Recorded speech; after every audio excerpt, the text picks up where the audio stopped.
we go. The introduction says, I am passionate about helping leaders identify hidden potential, talents, skills, and treasures within and to awaken sleeping strengths. I help leaders lead without limits so that they can find their tribe and thrive with them while leading them authentically with purpose, and unapologetically. My biggest cheerleaders are my husband and beautiful three kiddos. I utterly enjoy music and love picking up a personal development book when given an opportunity to expand my knowledge and capacity within my profession and purpose. So that was a mouthful. Ladies and gentlemen, please, your hands together for Miss Lori-Ann Marx. Lori-Ann, it's over to you. Welcome. Good morning, good morning, good morning. I hope you guys can hear me. Yes, we can. Okay, perfect. For some reason, my mic decided to not my camera decided not to work with me. And this after me putting on so much makeup, and I put on my win-win lipstick because we're going to have a winner session today. But now you can't see my win-win lipstick on me. I'm thinking, can anybody see? Because my camera's light is on, but I don't think you can see me. Can anybody see me? We can't see you at all. You can't see me. As We long cannot as see you you. can hear me, that is. As long as you can hear me. Thank you so much. It's an honor for me. Are you able to share your slides? Sorry, Lori-Ann. Are you gonna Um, share any slides? yes, let me just check here quickly. Okay. Da. Okay, what's happening now? Just give me a second. Okay, let me stop sharing. Why am I seeing a different tab here by Teams? My face disappeared and now it's popping up again. Um, can you still hear me? Okay, Yes, we wait. can. Yes, we I'm can. back. I see now. Okay. Let me just see. Um,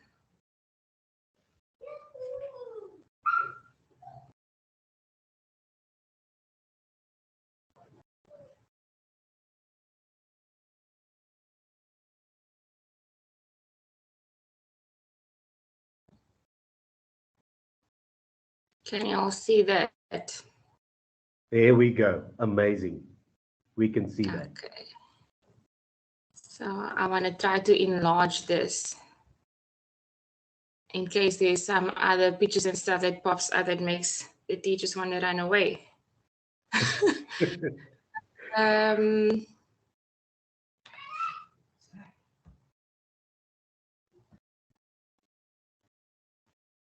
is that better? Are you having a full screen right now? Yes, that's presentation mode is fine. Thank you. Thank you. Okay, perfect. Full screen. Good.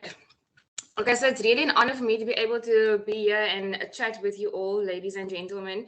Once upon a time, I found myself in your position, but I had no business being in your position. So I never went to go study to be a teacher and educator whatsoever.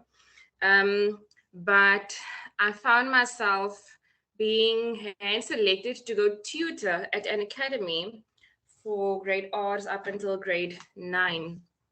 And when you did not study this, but you've got experience within teaching and so on, and that comes from my ministry background, sometimes you just get thrown into the deep side of the waters.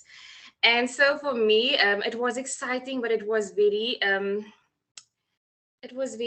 scary at the same time. And I found myself at a place where I tried to really prepare myself to go and teach and educate, but then it became so much more than just teaching and educating. And I realized that being an educator comes with so much roles and so much responsibilities that we did not even ask for. Firstly, I didn't even ask to be in the position of being a teacher, being an educator. And so I want to applaud all of you hearing the sound of my voice today that is in this field, because this field is really, it's not for sissies. and you have a special grace if you find yourself in this position as a teacher, an educator. So I am a specialized counselor, and I'm going to speak a bit about emotional well-being, as you can see on the first slide. So looking after our mental health, a webinar on caring for our emotional well-being. I want to skip some slides here. Okay, so just some extra background on me. I am the director founder of an organization called the Lead Foundation, focusing on leadership wellness. We help individuals just like you to care for their holistic well-being. And we intentionally zoom in on identity and purpose to help leaders lead without limits, with purpose, on purpose, and unapologetically. You will all hear whenever I speak, wherever I speak, I'm always intentional and very loud about these words. Leading with purpose, on purpose, and unapologetically. If you hear kiddos in the background, it's a Saturday morning, bear with me. The family is loud. Um, so, what is emotional intelligence? Is it a state of self-awareness?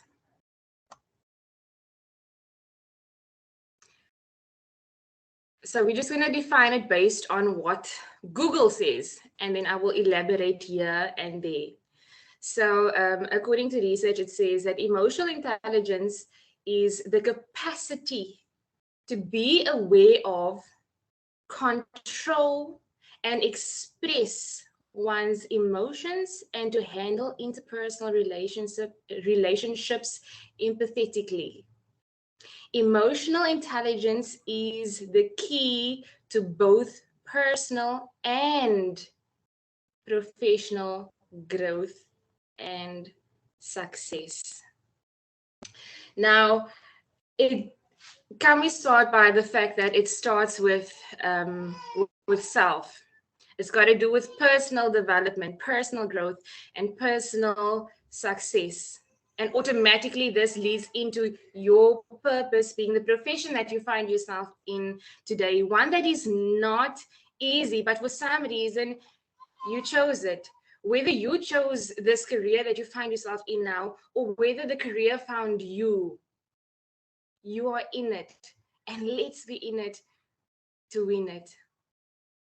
Knowing being aware of your purpose, being aware of the position you find yourself in as a leader for future leaders can be very exciting. But Henry mentioned something when I hopped on, and I heard him saying, you don't know what you don't know.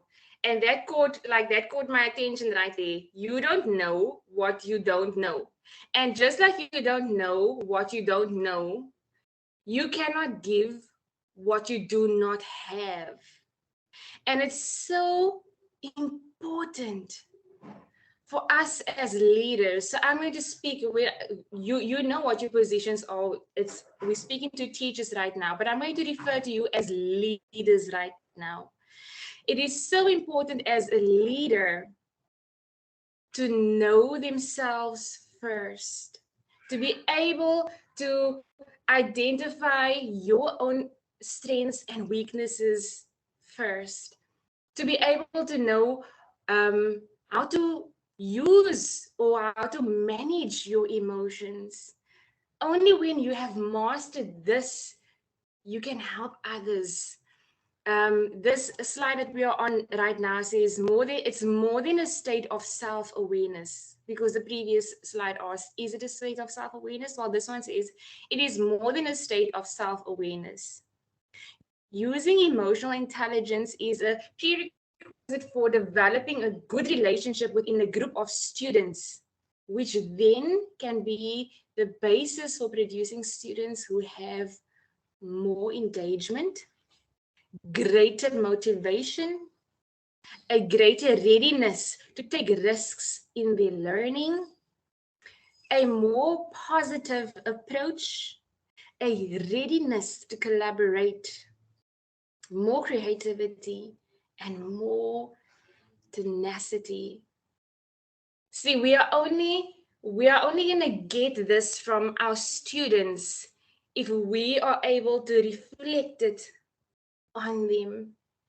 And if we are not able to identify our own leadership style, see, it is so easy, and especially for us as leaders when we are just starting out and we see the way everyone else does things, we become somewhat ons voel soms minderwaardig, especially if it is that you are just starting out. It doesn't, sometimes we battle with this thing called imposter syndrome. Yes, I've achieved this and I've achieved that, but I don't have so much years of experience, or I cannot do it like Dr. Dorothy does it. I cannot speak the way Mr. Easter speaks.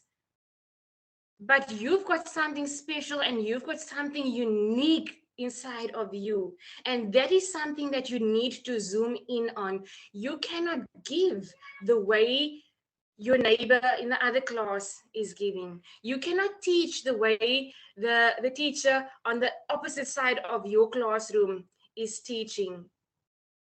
Your class is a unique class. The students that has been allocated you are unique students. It's your responsibility to zoom in on every student that was assigned to you for the year that they were assigned to you, and what the other educator or the other teachers doing in the other class should not be your concern. It should not be your business, because this is lives of future leaders that we are dealing with.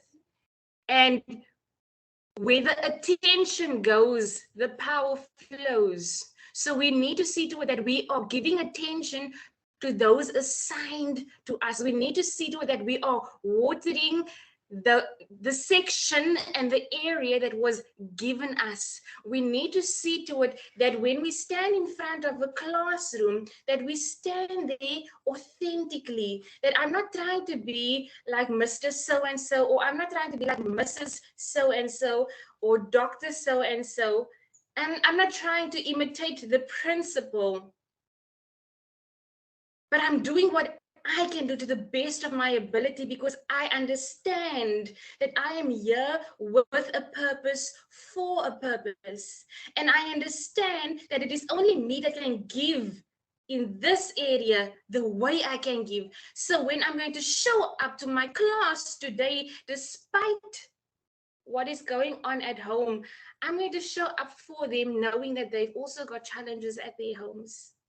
Because when we show up in our classroom, we are showing up not to just teach academics, but we show up in a classroom for students that are sometimes not seen, that goes through so much challenges at their homes as well, that are caught up with so much pressure in their lives, all in all.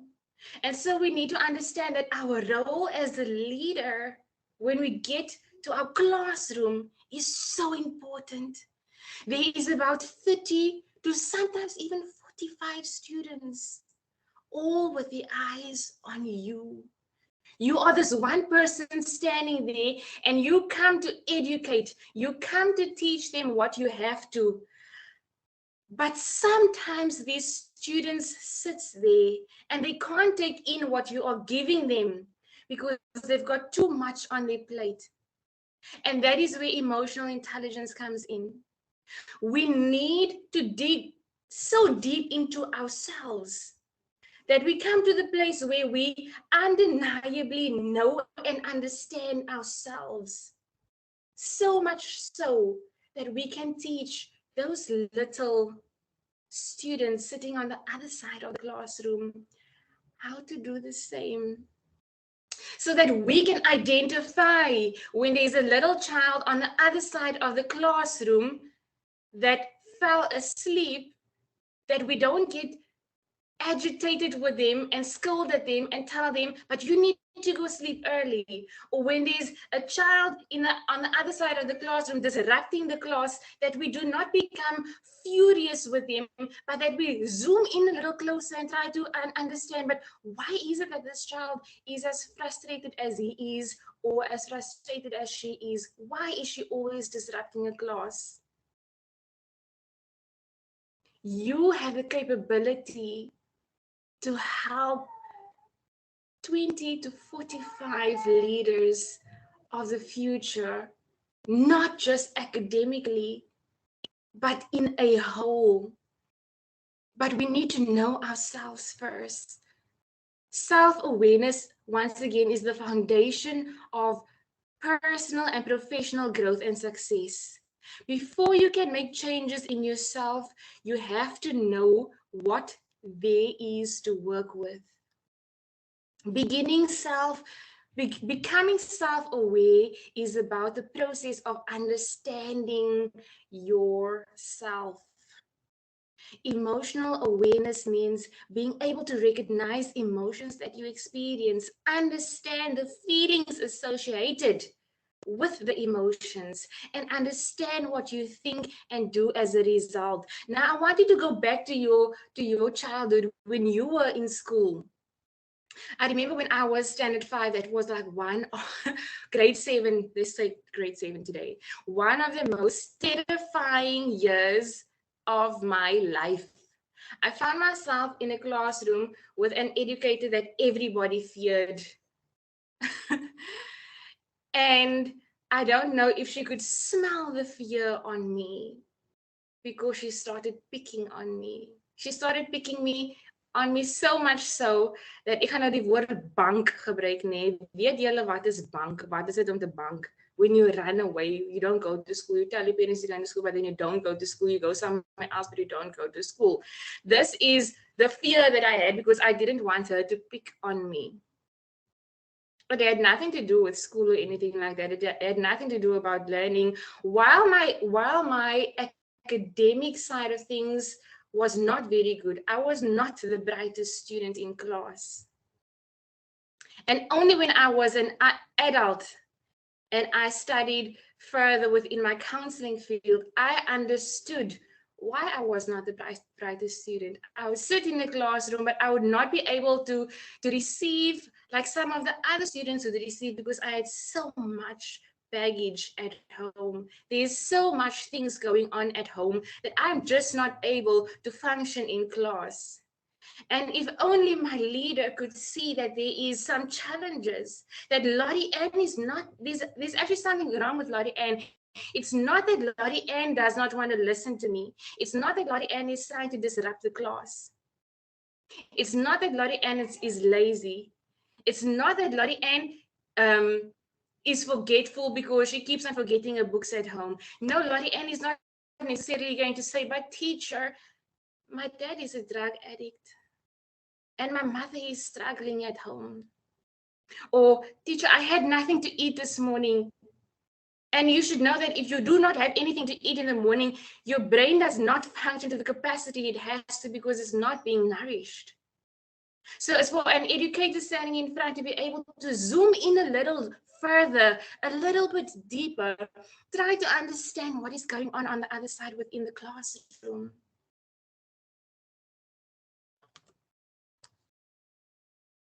How does, and this one, I think it was, I'm not sure if I have a name right, but I think it was Genevieve, the lady that spoke first. She asked, how is this lesson going to impact the classroom and the way they teach, I think. So how does emotional intelligence benefit both my personal and professional life? Let's go to the next slide.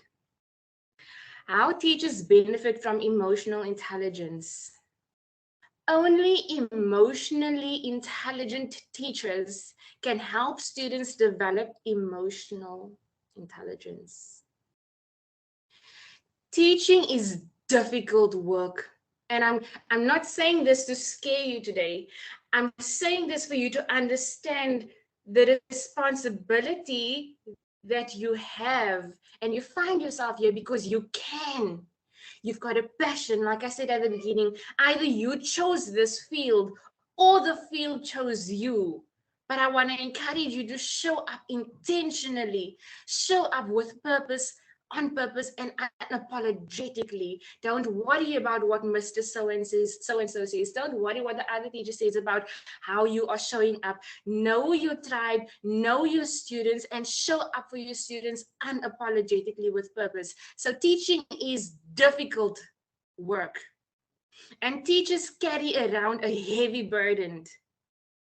Learning to appropriately regulate their emotions helps teachers rise the challenge of teaching. The teacher sets the tone for her or his students. An emotionally intelligent teacher creates an environment where students' emotions are valued. And listen to this last point. Emotionally intelligent teachers poses a vocabulary for understanding outbursts, violence, shut down, and other difficult behaviors. In grade 7, the teacher that I had shared the weirdest phrases, but all these phrases that you say would break us as students down. I think some of the teachers was even afraid, and I'm very sure that at every school you get that teacher. But I want to encourage you: do not be that educator, do not be that teacher. And when you recognize a teacher like this that is breaking other students down, zoom in a little deeper into their lives and see where there might be challenges in their lives, and perhaps approach them and try to help them. Not telling them, hey, people are afraid of you, hey, students are afraid of you, but actually being an intentional ear or shoulder for them to lean on. I really want to emphasize on the last point again. How teachers benefit from emotional intelligence. The last point is emotionally intelligent teachers possesses a vocabulary for understanding outbursts, violence, shutdown, and other difficult behaviors. We see it all over social medias, how students are lashing out on teachers. They are attacking teachers. They are abusing teachers in every aspect. But what is your response going to be like to a student like this is what you need to work on or start thinking of, seeing that you're just starting off. The next one says how students benefit from emotional intelligence. Many students are under immense pressure in school and at home. Let me emphasize that again by repeating it. Many students are under immense pressure in school and at home. Remember, I think especially on a Monday, dan is dit chaos, nee? Die school, nie net die klas nie, die school, alles is in chaos. Because not everyone's home is the same. Not everyone's home environment is the same. I gave you a preview of what my home environment was like. So many times students comes back on a Monday and it's like, they forgot what last week was like. You worked on such a lekker understanding with your students, but come Monday and it's like they forgot everything. They forgot all the rules. They forgot how to interact with one another, and it's just a mess. But this is why we need to work on the strategy, knowing that it's not just the school environment, but it's the home environment that also carries it, that the students also carry immense pressure on their shoulders with. An emotionally intelligent student will have more tools to deal with these pressures in a productive and safe way. Students can't pay attention or engage with academic content while they are drowning in negative emotions. Hoor gou mooi dit, nê? Students cannot pay attention or engage with academic content while they are drowning in negative emotion.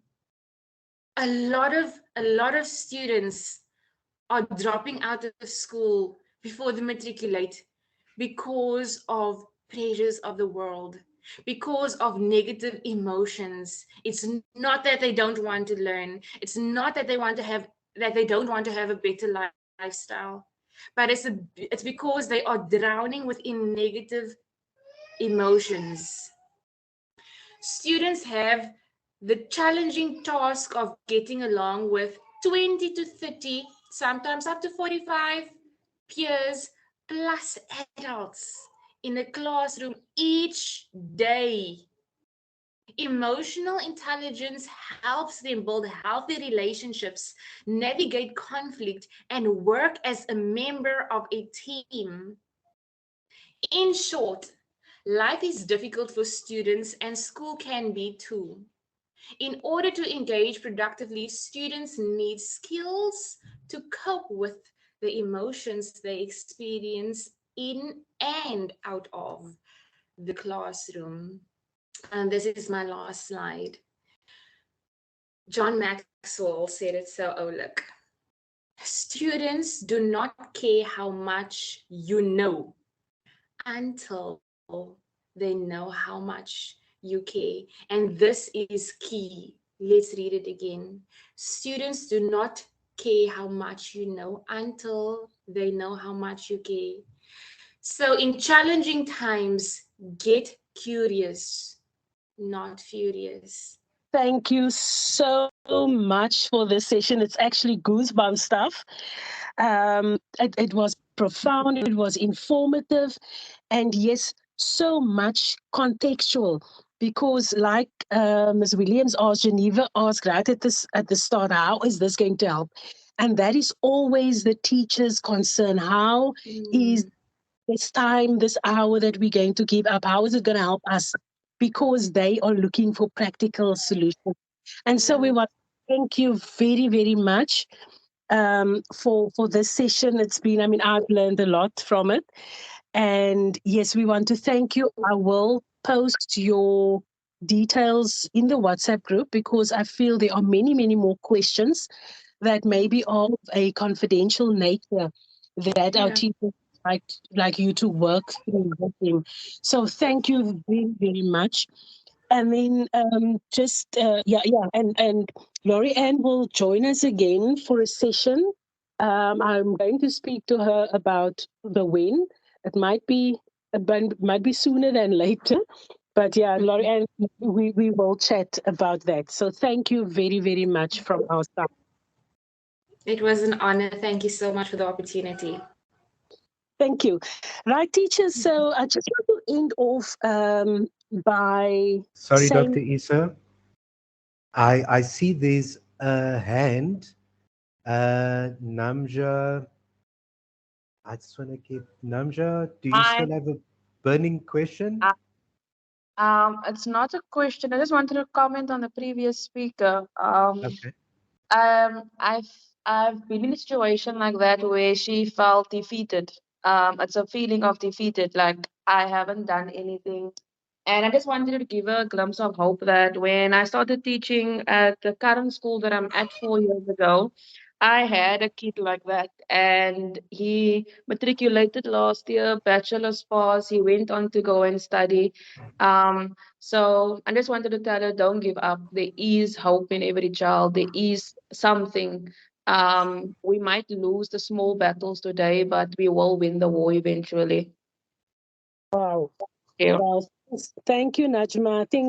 I think that is the overarching message: is that there is hope, and don't give up. I mean, I think that is what we can also gauge from today's session: is that there is hope, there is help, there is guidance, there is assistance. So teachers never have to feel that they are alone. And on that, I also just want to say that many of these sessions are very reflective in the sense that you have to think a little bit, use half an hour after this before you get back to the marking. And I know all about that marking. But use this time to reflect on where your emotional intelligence is at this stage. How are you relating to and how are you showing up authentically? Are you showing up authentically? But how do you relate to your learners? How do you relate further to your peers, to your management? It's very, very important that we know how we show up, because remember, we have to show up. We don't have a choice. as educators to say, "Oh, and not today." Yes, you have that 1 or 2 days when you feel that I just don't want to show up today. I don't want to get out of bed. And that is okay. That is also okay. But eventually you're going to have to show up. And I love what Lori-Ann is doing about the authenticity. Show up as yourself anyway, right? But yes, okay. So on that, just a few logistical things. Glendale apologized today. You will see we are very few in the group, but they apologized because they had a previous engagement at the school where they are busy today. So we excuse them. And then I also profusely want to apologize to the Seventh-day Adventist teachers who cannot join us on a Saturday. And so we really are going to make these recordings available to them more easily. And then we will start in the week. I had a conversation with another professional. We will start a confidential helpline where for now it is you can save my number. You will see it in the group.